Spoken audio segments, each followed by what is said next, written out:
Hello বন্ধুরা, বেশ কয়েকদিন পর উপস্থিত হলাম গল্পকথা বাই সূর্যেন্দুর চ্যানেলে। আশা করি আপনারা সবাই ভালো আছেন, আমিও ভালো আছি।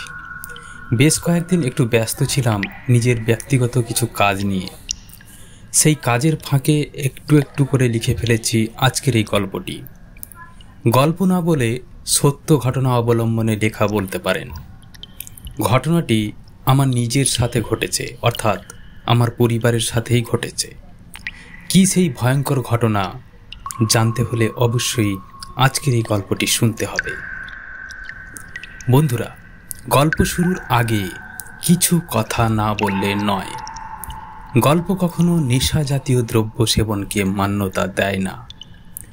যারা নতুন করে আমার গল্প শুনতে আসছেন, অবশ্যই আমার এই ছোট্ট ইউটিউব চ্যানেলটিকে সাবস্ক্রাইব করে আমাকে গল্প পাঠে উৎসাহিত করবেন। বন্ধুরা, শুরু করি আজকের গল্প, ভাড়া বাড়িতে ভূতের উপদ্রব। আমি আগে যে বাড়িতে ভাড়া থাকতাম ওখানে বেশ কয়েক বছর ছিলাম, প্রায় 10 বছর মতো ছিলাম। যিনি বাড়ির ওনার ছিলেন উনি অত্যন্ত ভালো মানুষ, কিন্তু আমি 10 বছর পর বাড়িটা ছাড়ার সিদ্ধান্ত নিলাম। কারণ ঘরগুলো খুব ছোট ছিল, 4 জনের থাকার খুব অসুবিধা হতো, বাচ্চাদের পড়াশোনায় ব্যাঘাত ঘটছিল। তাই ওদের কথা ভেবেই আমি ঘর ছাড়তে বাধ্য হই।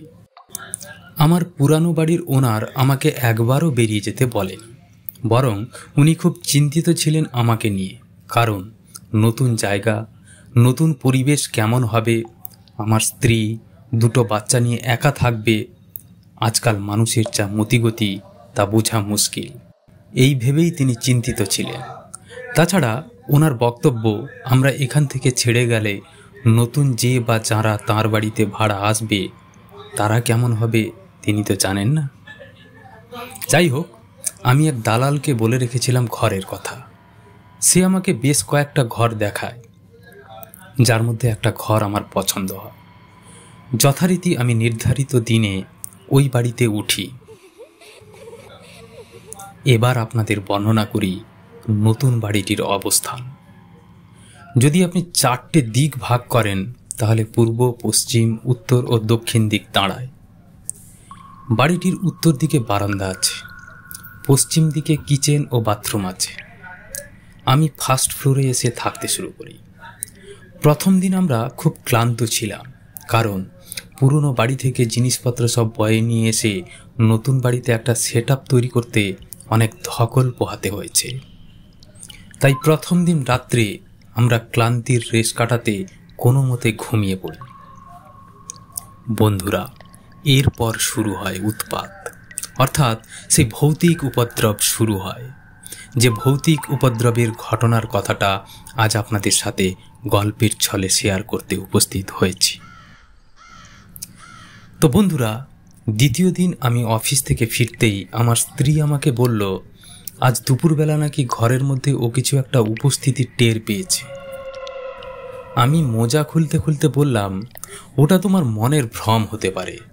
এই জমানায় কেউ ভৌতিক উপস্থিতি টের পায়? এটা কখনো হয় নাকি? আমার স্ত্রী আমাকে বলল, ওটা তুমি হয়তো বিশ্বাস করছো না, কিন্তু আমি একটা ভৌতিক অ্যাক্টিভিটি লক্ষ্য করেছি।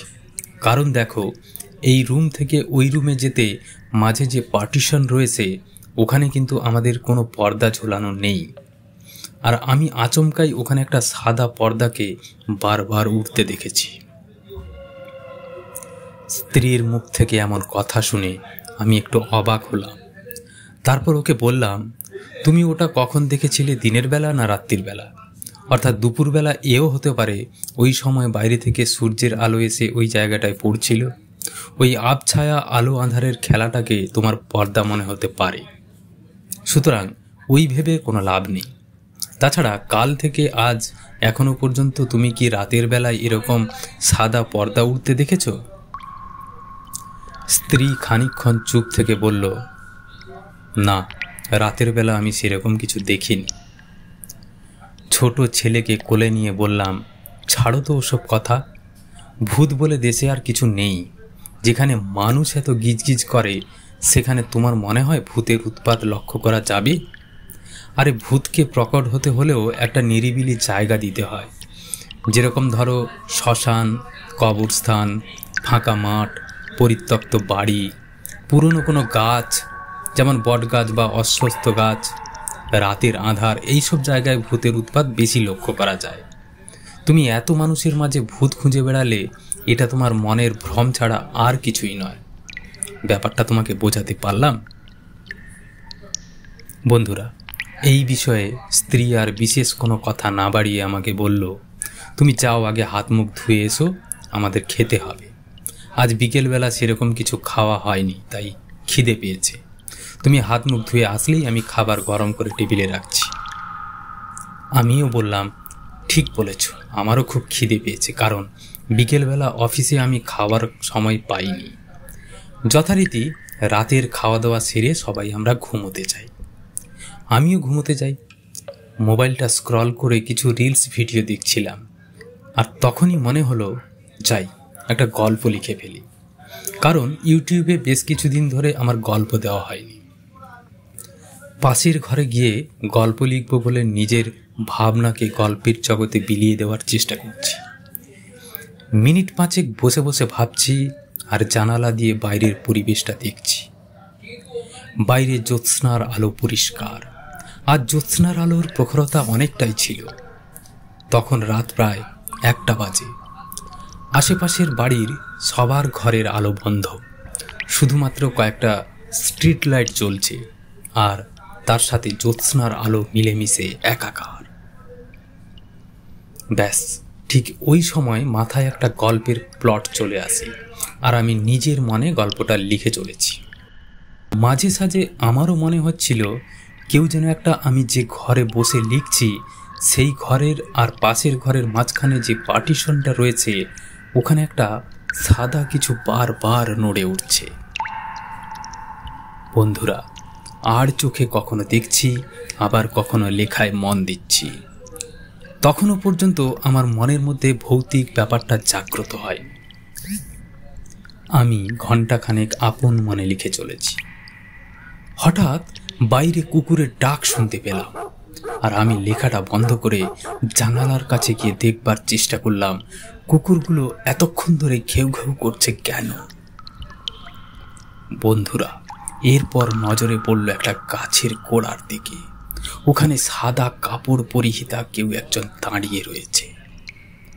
মনে মনে ভাবলাম, মনে হয় গাছের পাতার ফাঁক দিয়ে জ্যোৎস্নার আলো পড়ছে, তাই ওই ধবধবে সাদা কিছুটা দেখা যাচ্ছে। কিন্তু ততক্ষণে আমার মধ্যে একটা ভয়ের সঞ্চার তৈরি হয়েছে। বউয়ের কথাগুলো বারবার মনে পড়ছিল। আমি নিজের ঘরের আলোটা নিভিয়ে দিলাম। তারপর জানালার কাছে দাঁড়িয়ে বাইরে সাদা বস্তুটার দিকে তাকিয়ে রইলাম। বেশ কিছুক্ষণ তাকানোর পর বুঝলাম আসলে ওটা জ্যোৎস্নার আলো নয়, ওটা অন্য কিছু। বুকটা দুরু দুরু করছিল। আমি এটুকুই বুঝতে পারছিলাম যে সাদা বস্তুটা নির্ঘাত কোনো ভৌতিক ছায়া হতে পারে। এতদিন অবধি ভূতের নানা গল্প লিখতাম, আজ নিজের চোখে দেখলাম। স্ত্রীকে এবং বাচ্চাকে এই বিষয়ে কিছু না জানিয়ে চুপচাপ শুয়ে পড়লাম। কিন্তু বন্ধুরা, বিশ্বাস করুন, আমার চোখে ঘুম ছিল না। ওই সাদা বস্তুটা কি হতে পারে, এই ভাবনাটাই মনের মধ্যে বারবার ঘোরাফেরা করছিল।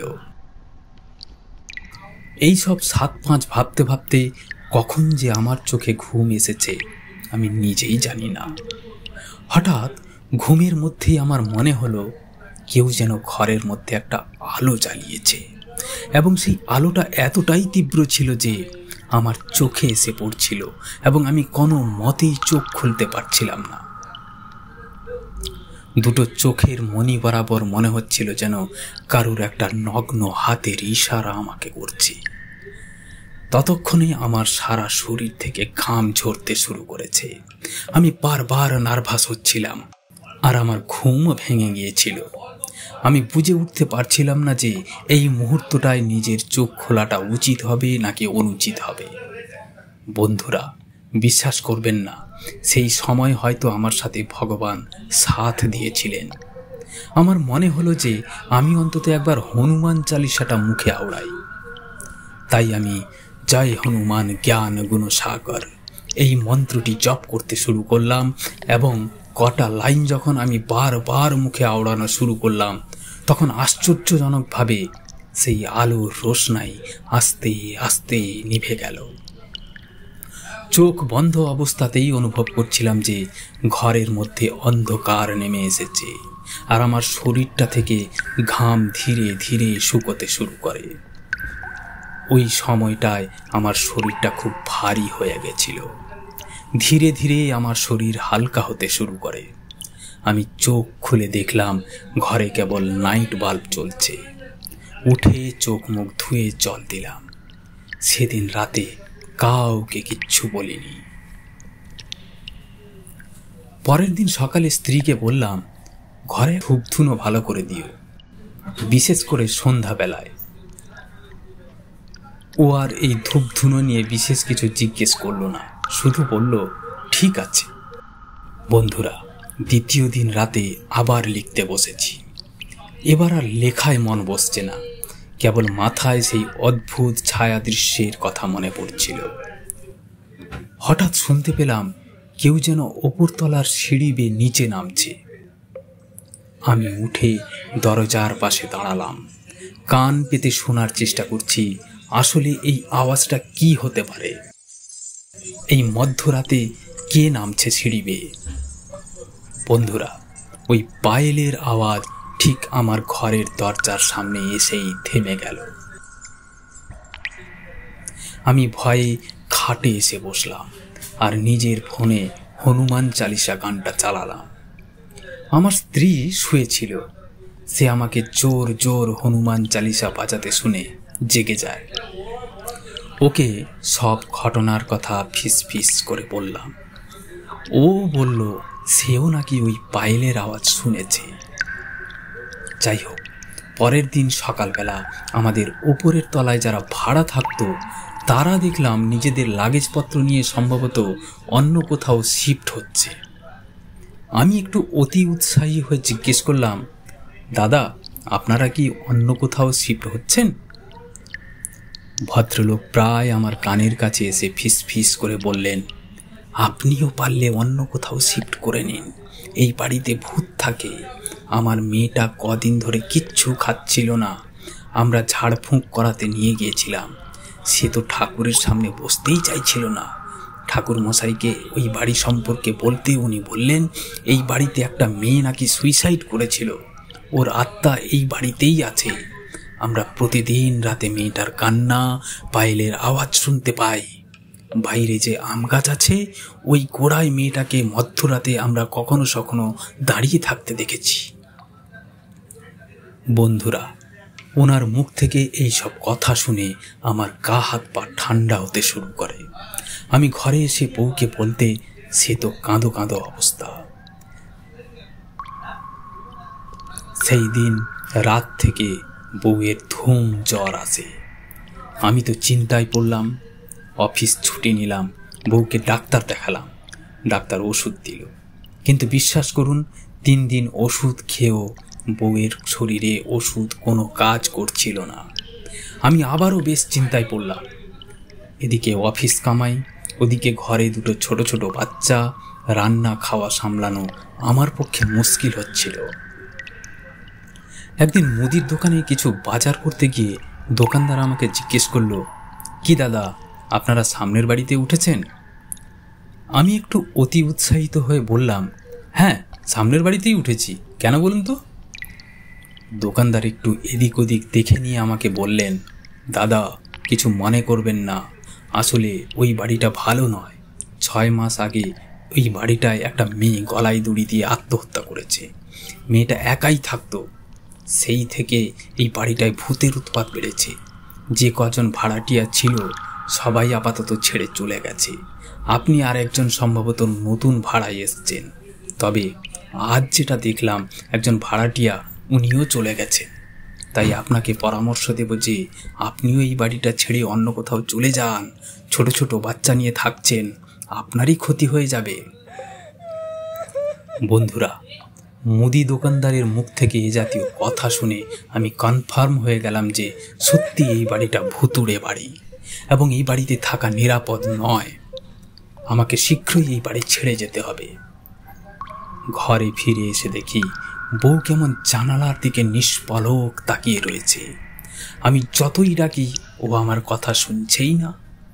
ততক্ষণে আমি বুঝে গেছি বউকে ওই আত্মা গ্রাস করেছে। আমি আর ঠিক থাকতে পারলাম না। শ্বশুর বাড়িতে ফোন করলাম, শাশুড়িকে সব বললাম। উনিও কাল বিলম্ব না করে আমাদের এখানে চলে এলেন। আমার শ্বশুরমশাই অপরাজিতা মন্ত্র ফুঁকতে জানতেন, তিনিও এলেন। আমার শ্বশুরকে দেখেই বউ কী সব কাণ্ড করে বসল। চিৎকার চেঁচামেচি জুড়েছে। নিজের বাবাকে সে কি অসভ্য ভাষায়, অকথ্য ভাষায় গালাগাল করছে। শ্বশুর মশাই একজন দক্ষ গুণিন ছিলেন। উনি শুধু বললেন, মা চিন্তা করিস না, তোকে এই বিপদ থেকে উদ্ধার করব, আর এই প্রেতাত্মাকে বোতলবন্দি করে গঙ্গায় সলিল সমাধি করে আসব। এই বলেই উনি প্রথমে ঘরের চতুর্দিকে তাকিয়ে কী সব মন্ত্র পড়া শুরু করলেন। আমার ছেলেরা শাশুড়ির সাথে অন্য ঘরে ছিল। শ্বশুর মশাই যখন মন্ত্র পড়ছে তখন আমার স্ত্রী দেওয়ালে মাথা ঠুকছে, ফ্রিজ টেনে ফেলে দিচ্ছে, আর আমি ওকে জাপটে ধরার চেষ্টা করছি। এরকম প্রায় আধ ঘন্টা তাণ্ডব চলল আমার ঘরে। তারপর আমার স্ত্রী বেহুশ হয়ে মাটিতে লুটিয়ে পড়ল। শ্বশুরমশাই একটা কাঁচের শিশির মধ্যে কিছু একটা বন্দি করলেন। আমি স্ত্রীর চোখে মুখে জল দিলাম। ও জ্ঞান ফিরে পেয়ে বলল একটু ঘুমাবে। শ্বশুরমশাই আমাকে ইশারায় বললেন ওকে ঘুমোতে দাও। আর ভয়ের কিছু নেই। আমি উৎসাহিত হয়ে বোতলে চোখ রেখে দেখলাম মাছির মতো ক্ষুদ্র প্রাণী একটা চুপটি করে বোতলের মধ্যে বসে রয়েছে। শ্বশুরমশাই বললেন, ভয় পাওয়ার কিছু নেই, যা করার আমি করে দিয়েছি। আমাকে এখন বেরোতে হবে। আমি যাচ্ছি গঙ্গা ঘাটে, আর এই আত্মাটাকে গঙ্গার পাঁকে পুঁতে দিয়ে আসব। ভেসে চলে যাবে বহুদূর। হতে পারে ওর আত্মার শান্তিও হতে পারে। বউ যখন ঘুম থেকে উঠল তখন সে বলল, বাবা মা কখন এসেছে আমি তো কিছুই জানি না। তুমি আমাকে ডেকে তোলনি কেন? আর বাবা মাকে আসতে হলো কেন? ওর মুখ থেকে এসব কথা যখন শুনলাম তখন বুঝতে পারলাম আত্মাটা আমার স্ত্রীর শরীর থেকে বেরিয়ে গেছে। আমি সোজা ছুটলাম আমার পুরনো বাড়িওয়ালার কাছে। তাকে গিয়ে সমস্ত ঘটনার কথা সবিস্তারে জানালাম। উনি শুনেই বললেন, বাবু তুই বেঁচে গেছিস, তোর বউ বাচ্চাগুলো বেঁচে গেছে, তোকে আর ওই বাড়িতে থাকতে হবে না। তুই আমার বাড়িতে চলে আয়, এখানেই থাক। তোর যতই কষ্ট হোক এখানেই থাক, অন্য কোথাও যাওয়ার দরকার নেই। আমি ওনার কথা শুনে সেই দিনই সমস্ত লাগেজপত্র নিয়ে আবার পুরনো বাড়িতে ফিরে আসি। বন্ধুরা, আজ যে ঘটনার কথাটা বা গল্পটা আপনাদের সামনে শোনালাম, এটা কোনো গল্প নয়, এটা সত্য ঘটনা অবলম্বনে লেখা। আমার পরিবারের সাথে ঘটেছিল, তাই আপনাদের সাথে শেয়ার করে কিছুটা হলেও শান্তি পেলাম। যে সমস্ত শ্রোতা বন্ধুরা ভৌতিক গল্প শুনতে ভালোবাসেন বা ভৌতিক গল্প শুনতে আগ্রহী, তাদের অনুরোধ করব আমার এই ছোট্ট ইউটিউব চ্যানেলটিকে সাবস্ক্রাইব করে আমাকে গল্প পাঠিয়ে উৎসাহিত করবেন। সকলে ভালো থাকবেন, সুস্থ থাকবেন এই কামনা করি। নমস্কার।